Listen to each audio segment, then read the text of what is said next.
Fade up. Live from the News Center, this is News Channel 8 Today. Good morning. I'm Gail Guayardo. I'm Ron Carter. Thanks so much for joining us. New overnight, a traffic alert for one of the busiest intersections in Pinellas County, and this is a good update. Gulf to Bay Boulevard reopened while you slept. For a day and a half, drivers detoured around busy intersections while crews removed tons of dangerous steel, posing a serious risk to drivers. News Channel 8's Melissa Beckman is live at Gulf to Bay and US 19. So, Melissa, how's the road looking this morning?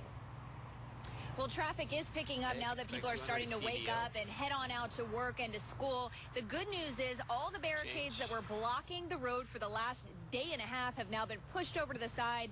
Traffic is flowing, and all the beams that were up there on that overpass, they are all gone. So now temporary traffic signals are up, directing traffic around this intersection once again. Well, crews worked around the clock to try to get this road reopened.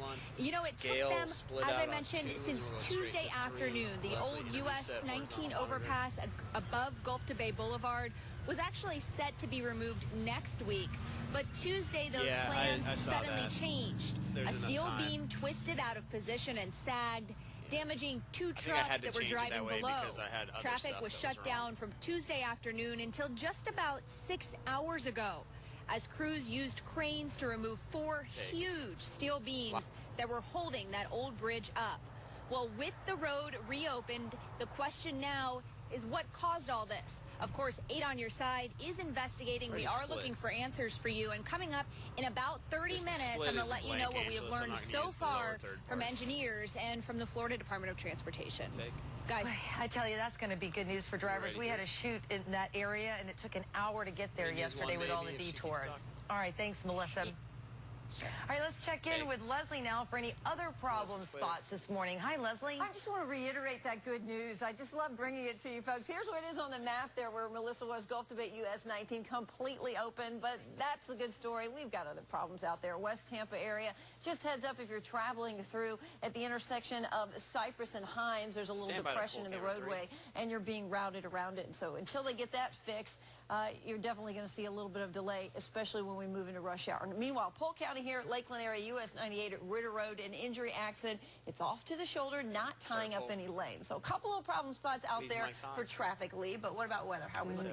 It's still looking great out there. So as you head out on the roadways, you will need the sunglasses. The sun will be coming up here in about 40 minutes or so. Right now, you're waking up in Weeki Wachee to 68 degrees. Lakeland at 70, Bartow 69. These temperatures are warmer than we were this time yesterday, and boy, are we going to heat up from here through the 70s this morning, into the mid-80s by lunchtime, and even upper 80s near 90 degrees at 3, 4 o'clock this afternoon. We are still keeping the forecast dry today, so coming up in weather and traffic on the 8s at 6:08, I'll have that city-by-city forecast to see just how hot it's going to be where you live. Gail and Rod. All right, thanks so much. Developing in Hillsborough County this morning, the continuing investigation into that fire that destroyed a mansion in the exclusive community of Avila. They are looking for any clues about who would intentionally set this massive fire that killed 4 people. News Channel 8's Adrian Pedersen is live there right now. And Adrian, what are we expecting to take place this morning? Ron, as the sun comes up, investigators will be back out here behind the gates in front of that home here in Avila, trying to sort through everything and to figure out exactly what happened. In the meantime, people in the area are mourning. The tenor of the school is sadness. I think that is pervasive around the school, and as this unfolds further, you know, I think that will continue to be the tone of the school. Under open queue. That was the head of the Carrollwood Day School. Although detectives won't confirm exactly who they found dead in the Avila home, we know the Campbell family was renting it out, and students are remembering their friends, Colin and Megan, on Twitter. Both students at the Carrollwood Day School. This is a photo of a private memorial for the family that happened at the school last night. So right now we know back here in front of the home there is a deputy sitting out there keeping watch, doing so all night, continuing to do so throughout the morning. We're staying here until detectives arrive, and we'll let you know when we get an update. And Adrian, this story is now getting national attention. NBC News out there with you this morning as well, right? That's right, Rod. They just pulled up about a half hour ago, and they tell me because of the strange circumstances around this story, you know, they found those fireworks in the home, an accelerant. Investigators telling us this was not an accident, so that's why they're covering the story, and that'll be on the Today Show this morning. All right, thanks so much. And here's some more information about their house. It's 6,000 square feet and owned by former pro tennis player James Blake. It's worth more than $1 million. Now, there were 5 bedrooms and 5 full baths in the home. It's surrounded by other upscale homes, also priced in the millions, in a neighborhood that's filled with stars and executives. Play, Mike Hugale. In Hillsborough County, a day off in the Julie Schenecker trial. Court will resume tomorrow. The break came after jurors heard Julie Schenecker's own chilling words from a police interview hours after the murders of her 2 children in 2011. Let's take a listen. I shot her in the back of the head. Because she was running her mouth at you? Yeah. And then I shot her, 10 seconds. I think, in the mouth. Okay. That's what I wanted to do. Why did you want to shoot her in the mouth? Because it angers me so much. Under open Q Gale, effect G1. You can hear Schenecker's speech is slurred, and she told detectives that she was taking a number of medications when she shot 16-year-old Calix and 13-year-old Bo. Schenecker also told him she did it because she thought her kids were being disrespectful. In Manatee County, a bank robber's final moments all caught on a sheriff's helicopter camera. You got to take a look at this. In this video, this newly released video from April, you can see drivers slam on their brakes and swerve out of the way of Ross Kreisman's car, his white pickup truck, actually. Stop sticks deflated his tires on 33rd Street East in Bradenton. He shot at the patrol cars behind him, hitting Lieutenant Bob Mealy in the arm. Kreisman then turned the gun on himself. The 24-year-old had an extensive criminal record in both Sarasota and Manatee counties. In Pasco County, 2 neighborhoods hit by thieves stealing from cars. It's happening in the New River and Meadow Point subdivisions of Wesley Chapel.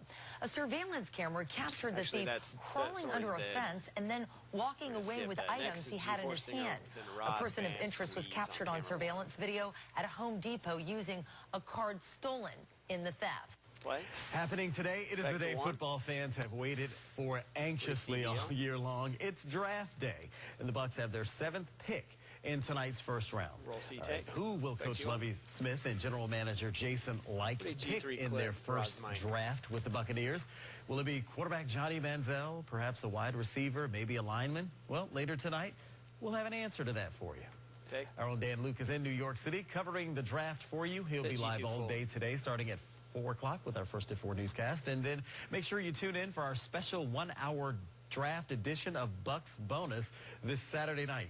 Dan Lucas and Jason Jennings will be live from One Buck Place to break down all the picks and, of course, talk one-on-one with Lovie Smith and Jason Licht. It all starts at 7 p.m. right here on News Channel 8. And if you're looking for a draft party to go to tonight, well, the Bucks got you covered on this. They're hosting one at Raymond James Stadium. It's free and open to anyone. The parking lot's open at 4:30.